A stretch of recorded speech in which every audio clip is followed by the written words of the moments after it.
Hello students, Hind institute of commerce में आपका स्वागत है। पिछले वीडियो लेसन में हमने ये देखा था कि issue of share purchase consideration other than cash में गुडविल कैसे कैलकुलेट करते हैं, और मैंने आपको 3 फॉर्मूले बताए थे। मैं फिर उसको रिपीट कर रहा हूँ। मैं आपको हर अपने इस टॉपिक के वीडियो लेसन में बार बार मैं फॉर्मूले इसलिए रिपीट कर रहा हूँ ताकि वो मेरे रिपीट करने में आप भी उसको सुनो और आपको वो याद हो जाए।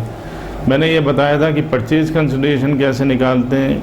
PC is equal to total assets, PC is equal to मतलब net assets is equal to total assets minus creditors. PC is equal to, लिखो आप दोबारा लिख लो, PC is equal to net assets is equal to total assets minus creditors. अगर total assets में से हम क्रेडिटर्स माइनस कर देते हैं तो हमारी नेट असेट्स आ जाती है, और नेट असेट्स के इज इक्वल टू ही परचेज कंसिडरेशन कहलाता है। या हम परचेज कंसिडरेशन को अगर निकालते हैं तो टोटल असेट्स में से क्रेडिटर्स जो माइनस हो गए तो वो हमारा क्या बच जाता है, परचेज कंसिडरेशन, और उसी को हम क्या बोल सकते हैं, नेट असेट्स। क्यों बोल सकते हैं? क्योंकि नेट असेट्स हमारी निकलती है तो उतना ही पेमेंट हमें करना होता है जितनी हमने असेट्स परचेज करी है। दूसरा, मैंने आपको गुडविल का बताया था कि अगर परचेज कंसिडरेशन ज़्यादा है, किससे ज़्यादा है, नेट असेट्स से। क्यों? पेमेंट तो हम ज़्यादा कर रहे हैं और नेट असेट्स ला रहे हैं कम, तो हम किस बात का ज़्यादा पेमेंट कर रहे हैं, तो वो हमारी क्या होगी, जो हमने गुडविल परचेज करी है वो कंपनी की गुडविल होती है जिसका हमने पेमेंट उसको किया है। तीसरा, मैंने आपको कैपिटल रिजर्व का बताया था कि अगर नेट असेट्स ज़्यादा है और पीसी हमारा कम है तो क्या आ जाता है, कैपिटल रिजर्व आ जाता है। और वो कैपिटल प्रॉफिट मैंने आपको बताया था क्या कहलाएगा, वो हमारा कैपिटल प्रॉफिट होगा जिसको हम कैपिटल रिजर्व में ट्रांसफ़र कर देते हैं। तो यहाँ फिर हम एक क्वेश्चन देख रहे हैं, अच्छा क्वेश्चन है ये, क्वेश्चन नंबर 13 है DK गोयल साहब की बुक का, जिसमें परचेज कंसिडरेशन उसने कैलकुलेट करवाया है। इम्पोर्टेंट क्वेश्चन भी बनता है ये। X limited to cover the following assets and liabilities of Y limited की। एक्स लिमिटेड ने वाई लिमिटेड की ये असेट्स परचेज करेंगे। Land and building 20 lakh, stock 5 lakh का, डेटर्स 2.5 लाख के और क्रेडिटर्स 2 लाख के। X limited paid purchased by issuing bank draft of rupees 16 lakh. 16 lakh का तो उसने बैंक ड्राफ्ट इशू कर दिया वाई को, and 50,000 equity share of rupees 20 और 50,000 इक्विटी शेयर भी इशू कर दिए। 20 रुपये का एक शेयर है, एट 10% प्रीमियम पर उसने इशू कर दिया। तो कैलकुलेट हमें करना है purchase consideration and pass the general entry of x limited. X limited की बुक्स में हमें जनरल एंट्री पास करनी है। तो यहाँ हम देखते हैं, मैंने आपको बताया था कि अगर कंपनी दूसरी कंपनी का बिजनेस परचेज करती है तो उसकी असेट्स और लाइबिलिटीज़ लेती है तो क्या एंट्री पास होती है कि all assets account DR to all liabilities और टू वेंडर्स। जो भी जिससे भी हम परचेज करते हैं उसका नाम वहाँ आ जाता है। तो ऑल असेट्स अकाउंट DR, यहाँ असेट्स का नाम दे रखा है तो हम क्या करेंगे, वो असेट्स को DR करेंगे और सारी लाइबिलिटीज़ को हम क्या करेंगे, CR करेंगे। तो यहाँ आप लिखो land and building account DR 20 lakh, stock आपका DR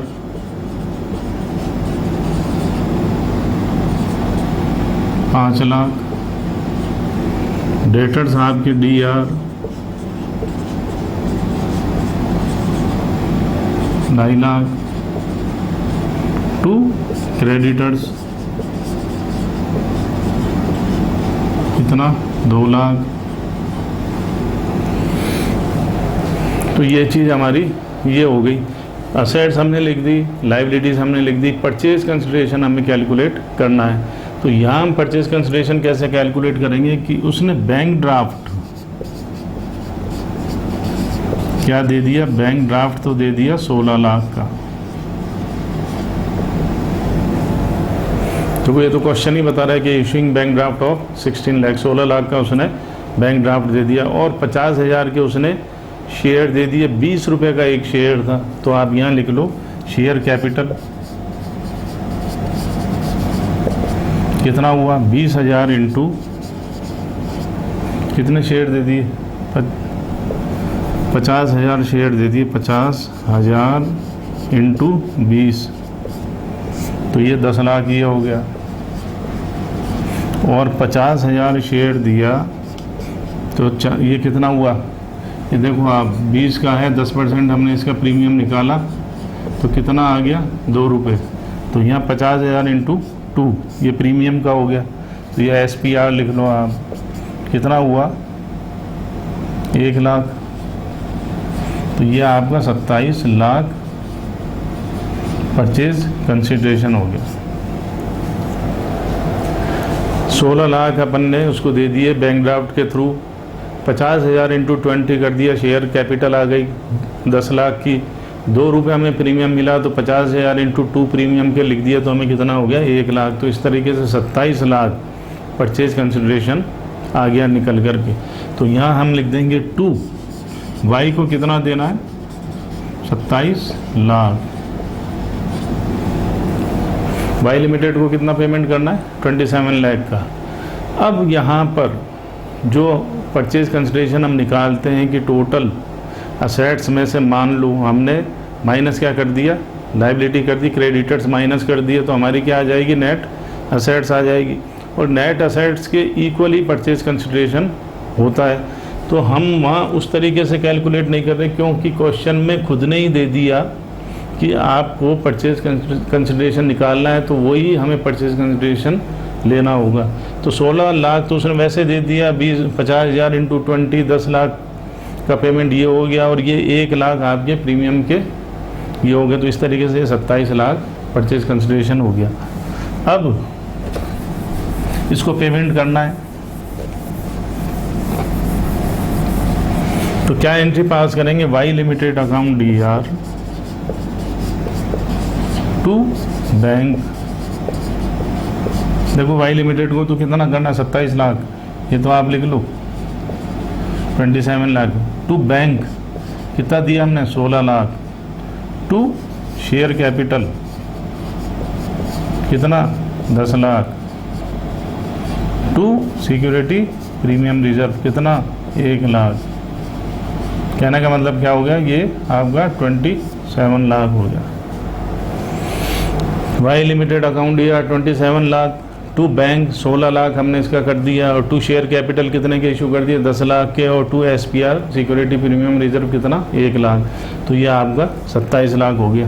तो यहाँ भी आप लिखना चाहो लिख लो 50,000 इंटू 20, और यहाँ आप लिख लो 50,000 इंटू 2।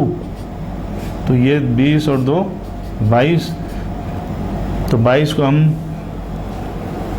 को हम अगर 50,000 से मल्टीप्लाई करेंगे तो कितना आ जाएगा, 22 पंजे 110, 11 लाख का आ जाएगा।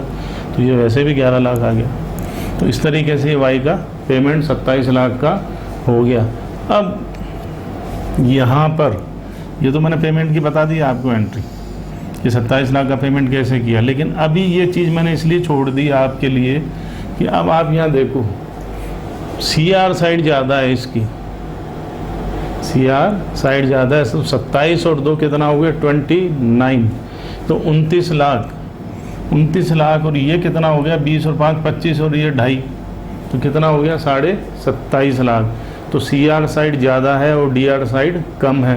तो कितने से कम है 1.5 लाख से। तो ये क्या आ जाएगा आपका गुडविल आ जाएगा, गुडविल अकाउंट DR कितना 1.5 लाख।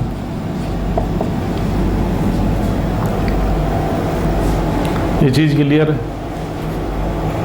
मैंने आपको पेमेंट पहले इसलिए कर दिया क्योंकि वो तो पता है 27 लाख का पेमेंट करना, और कैसे उसको करना है वो भी क्वेश्चन में लिखा हुआ है, तो वो अपन ने पेमेंट कर दिया। तो मैं आपको यही बताना चाह रहा था, अगर CR साइड ज़्यादा है, डेबिट साइड कम है, तो कितने से कम थी 1.5 लाख से, तो वो हमारी क्या हो गई गुडविल हो गई। देखो यहाँ मैंने कोई फार्मूला या पुट नहीं करा है, फार्मूला कि जो मैंने आपको बताया था कि गुडविल कैसे निकालेंगे कि PC माइनस नेट असेट्स। तो अब अगर आप चाहते हो कि सर हमें ये फार्मूले से भी बताओ कि गुडविल कैसे ये 1.5 लाख निकल के आती है, तो एक बार हम उस पर भी नज़र डालते हैं। ये मैं मिटा दूँ,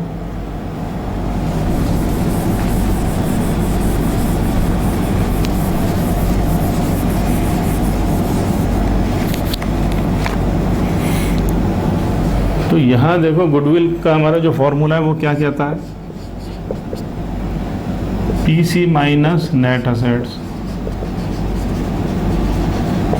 अब यहाँ नेट असेट्स हमें निकालनी पड़ेगी पहले।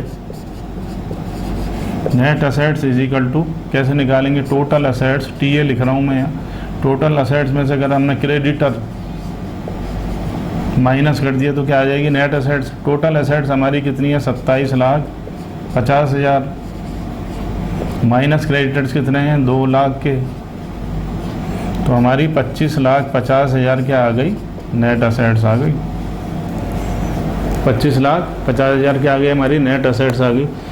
टोटल असेट्स कितनी है, 27,50,000 की, 20 और 5 25 और 2 27,50,000, माइनस क्रेडिटर हमने माइनस कर दिए तो नेट असेट्स कितनी आ गई, 25,50,000। अब फॉर्मूला में आप पुट कर सकते हो इसको, अब फॉर्मूले में पुट कर लो इसको। तो फॉर्मूला हमारा क्या था, goodwill is equal to PC, PC कितना है, 27 लाख, माइनस नेट असेट्स कितनी है, कितनी थी नेट, 25,50,000, तो हमारी 1.5 लाख क्या आ गई, गुडविल आ गई।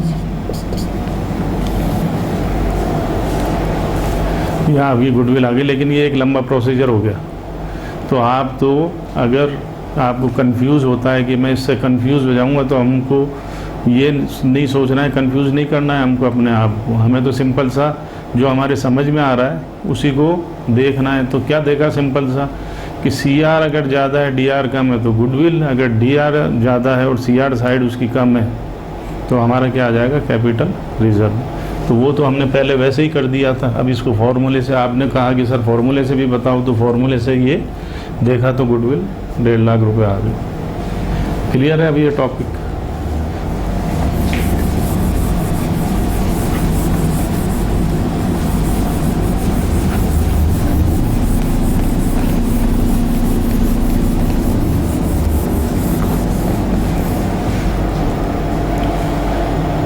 मैं उम्मीद करता हूँ ये आपने उतार लिया होगा और ये आपके समझ में आ गया होगा। Thank you.